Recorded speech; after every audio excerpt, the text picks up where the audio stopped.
Welcome in to Inside Humboldt Basketball with head coach Sharron Abernathy, and another great week for this team. You went to the Dynamix Hoop Fest. How would you describe what you saw just overall with this team over the last couple of days? Well, actually, after going to Memphis, yes, sir, and losing to two big powerhouse teams, we were tremendously encouraged. Okay, our coaching staff. Yeah, with what happened at the Dynamix Fest. So let's talk about the game. Let's talk about Pure Academy. Memphis team came in. Things didn't really start your way.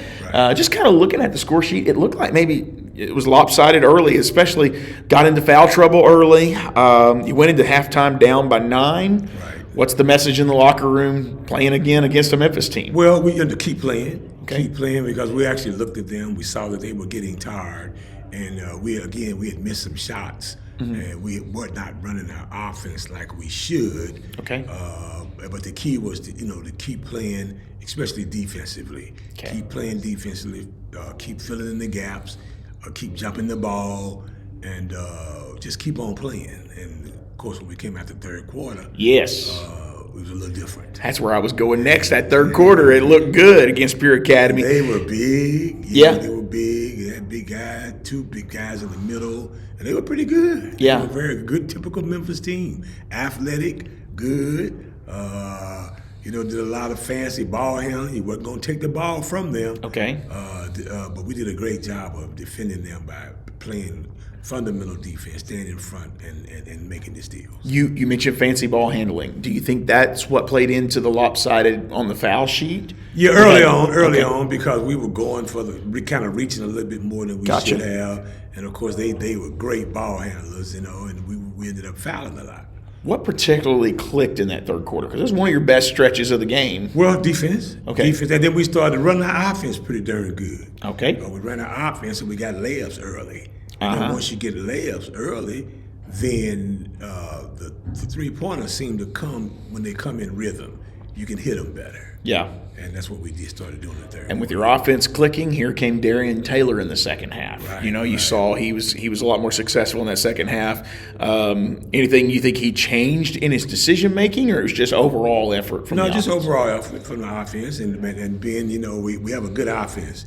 To really be honest, it's tough to stop us when we're running it correctly. Okay. Because the idea is to move the ball, get good layups, get close shots, or if the ball is swung and you get a rhythm three, take it. That's it. Okay, and then that's the best way to hit them as opposed to trying to create a three.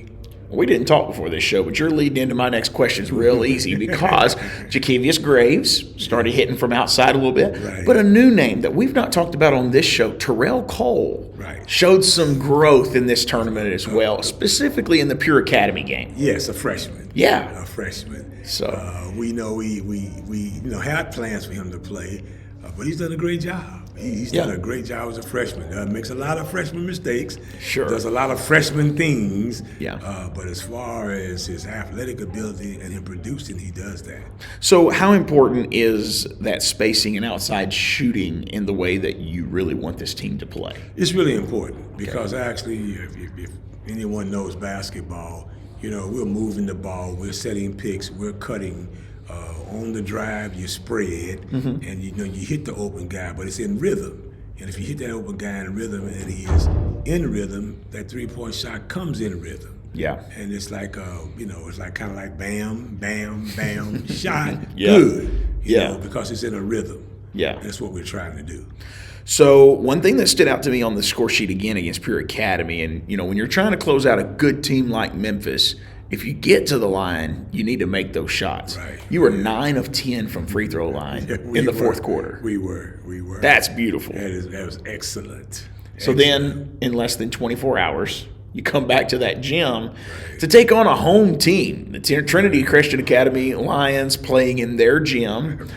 Going into that game, what were your concerns? When you look at that team and they do certain things well, what were you looking at saying, if we don't do this, they're going to capitalize here? Well, good team. Dexter Williams is a good coach, good program.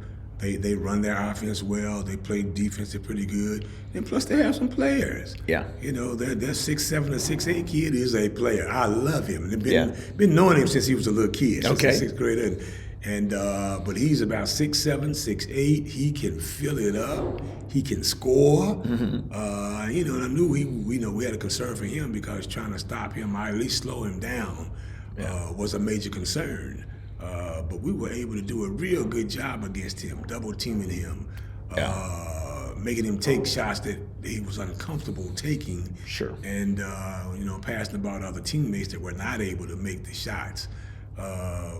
We actually, that's probably one of the best games that we played this year. I really, TCA. Isn't that something? Yes. And you kind of developed this, I don't want to say three-headed monster. It was a trio of guys that really, really played well together. And you could just kind of see, you had the Jaden Champion, right, Jakevius Graves, and Darian Taylor. I felt like those three were really key in that game. They were. And like I said, the biggest key was we kind of got up on them.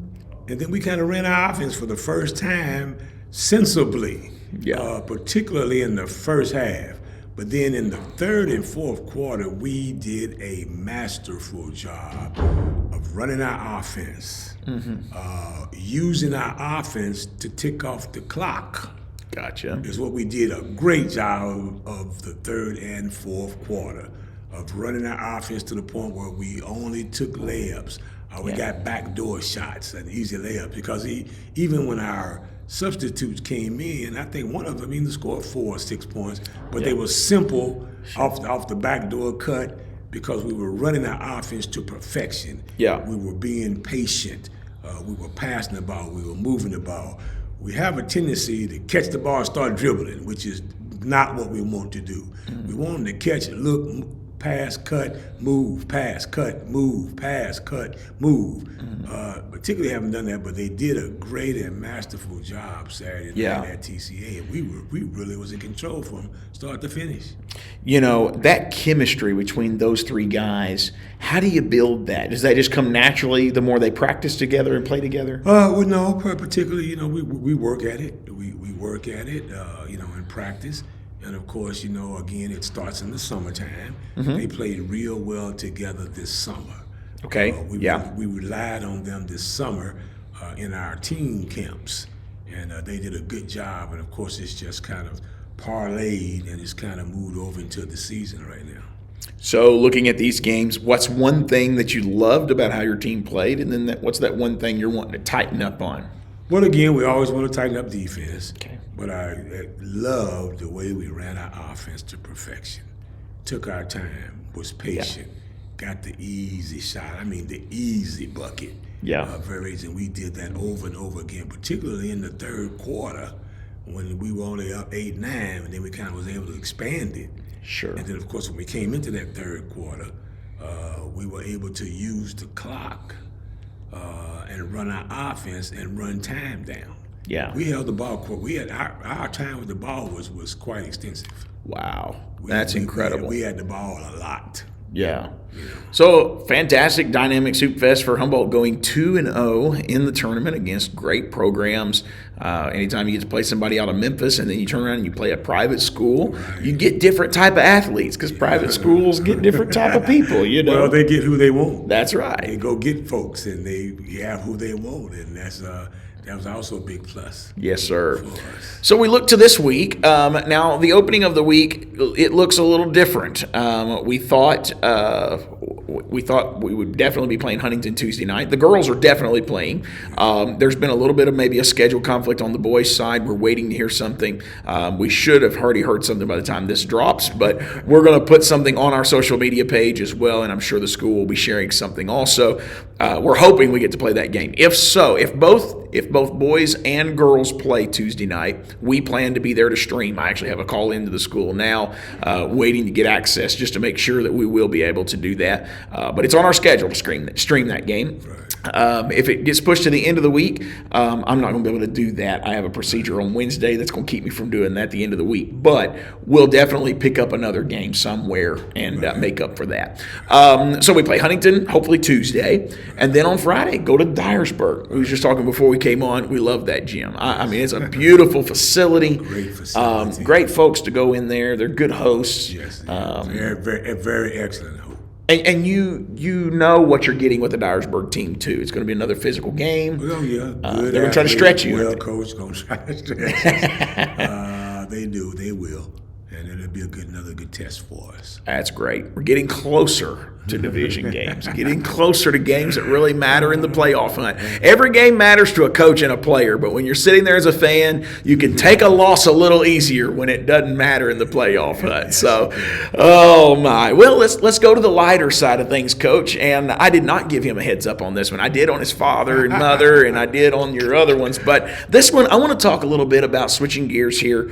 Your wife has been a huge part of your process here, and honestly, part of this program's heartbeat. Why don't you talk about how you and Miss Sharron first met? Okay. Well, actually, we met in church. Okay. And it was really funny. At the time, of course, I was single. Okay. And my two best friends and I, we actually at the time, we were dating or seeing some girls or women in Atlanta. Okay. So we were going back and forth to Atlanta maybe every other 2 or 3 weeks because it's about a 6-hour drive from Atlanta to Tampa. So I had seen her at church. Had seen her, and of course she worked for the transit line. Okay. And of course had seen her before, and so anyway, we'd gone to Atlanta that weekend. And so one of my best friends said, "Oh, by the way, I saw Sharron on the elevator the day before." I said, "Oh yeah." He said, "Yeah, oh yeah." She, looks really pretty, looks good. Yeah. And everything. I said, "Oh yeah, man." He said, "Oh yeah." He said, "Oh," she said, "Oh, by the way, I was joking with her about her boyfriend, and she broke up with her boyfriend." I said, "But Fred, you didn't tell me that." He said, "Well, man, I just thought we've been coming back and forth to Atlanta. I just kind of thought that you forgot about her." I said, "No, I did not." So as soon as we got back to Tampa, it was close to Valentine's Day. Okay. And I sent her some flowers. Yeah. For Valentine's Day, and she actually reciprocated. Okay. And we talked, and from that point on, we started to dating. Sure. And we must have dated for probably 2 years. Okay. 2 years. We must have dated for 2 years. Yeah. Prior, and of course, I asked her to marry me, and then it was a yes. All right. All right. It was a yes. Coaching brings long nights, late practices, lots of time on the road. Why don't you talk about how she's been able to support you through the ups and downs of coaching? Well, I will have to admit it takes a special lady, a special woman to be a coach's wife. Sure. Because there's definitely all the things you mentioned, the late nights, the road trips, the time away from home. It takes a special woman to be able to handle that. Right. Just you being away. And then secondly, she has to pretty much handle the household. And a lot of things that go on that when you're away that you cannot handle that. And she's done that very, very well. Yes, sir. In my own mind, I don't know if she was a coach's wife or athletic person before I met her. Yeah. But now, my son and RJ and I always laugh because she wants to know every question about every play. So when RJ and I are watching athletic sports, sometimes I think she kind of irritates him because she wants to know what happened there, what happened. Like, Mom, you're looking right at it, But now she's very enthusiastic. She's into it. Sometimes I'll just in idle time, she'll say, "Oh, see, the Bucs lost. The Tampa Bay Buccaneers are our favorite team." Okay. Because at my church that I went to in Tampa, all the Buccaneers went there. Okay. And I was the headmaster of the school. And all of them were very big. Warren Sapp. Yeah. Tony Dungy. Okay. Darrell Brooks. The commentator, I can't think of his name, with the Booker McFarland. Oh, yes, yes. They all I went to church with all of them. Okay, that's so cool. They were all a part of our church and part of our activities. All their kids went to our private school. So I knew them very well. So we are Tampa Bay Buccaneers fans. Okay. So there'll be time comes, Ron, the Bucs won today. I was like, "Oh, really?" But she may say, "Did the Bucs play today?" I was like, "Oh no, I don't don't really know. But her interest has peaked. And, Yeah. And since we've been married, which has actually been 26 years. Wow. Her interest has really peaked, and she's Sure. really inquisitive about athletics now, more than she was when we first met. And for you to be so long in one area, obviously she has to buy into that as well. And every strong coach needs somebody behind them that's grounded. Oh, big time. And what is something that she does that just kind of helps keep you steady, focused, or maybe brings a laugh when you need it? Well, she'll say funny things, do funny things. We just, for example, we just went through this COVID season where it was pretty tough. Right. People coming in and out of the game, so she kind of stayed away a little bit. So now she's back into it, and so I don't know what happened and why she asked. She's like, okay, I said something. She said something about the game because she hadn't been in the habit of doing it. So okay. She said one day, she said, well, we're gonna get us. Am I invited to the games? And I was like, well, yeah, you invited to the games, and of course she was there Saturday night. She came to the TCA game, and of course she came to the state tournament. Yes. And so she's learned, and she's a good coach's wife. Yes, sir. Real good coach's wife. She buys in. Never hear anything negative or anything fussing about being away too long, unless it's late night or something. I just happen to be a little later, but she'll say, you're a little late now. Let her know what we were doing. But she's a good wife. So one more question on that. Obviously, it's not all her. I mean, you have to pull your weight as well. And what's one piece of advice that you would give couples about a strong relationship on and off the court? Because, when you're there, you're there. Yeah. Well, as a coach, you be aware of the fact that you are away a lot. Sure. And as a coach, you need to also be aware of making up that time. Yes, sir. Or doing things that keep your relationship intact, that keeps her informed, that keeps her in tune. Sure. And you have to be, as a coach, you have to be in tune because she is sacrificing a lot. And as a coach, you got to be sensitive to what's going on with her. Well, Coach, another good podcast today, and I appreciate you taking time for us. A little shorter today because we don't really know about the Huntington game. Couldn't quite break that one down, but we will release that information here on our social media page. And anything else you want to add to the podcast today? No, just thank you, fans, again. Our fans are following us very, very well. Quite a few showed up to TCA to that tournament? Quite a few Excellent. did, and just thanks to our fans and another Go Vikings. Yes, sir. Make sure you join us next week for another edition of Inside Humboldt Basketball with head coach Ronald Abernathy.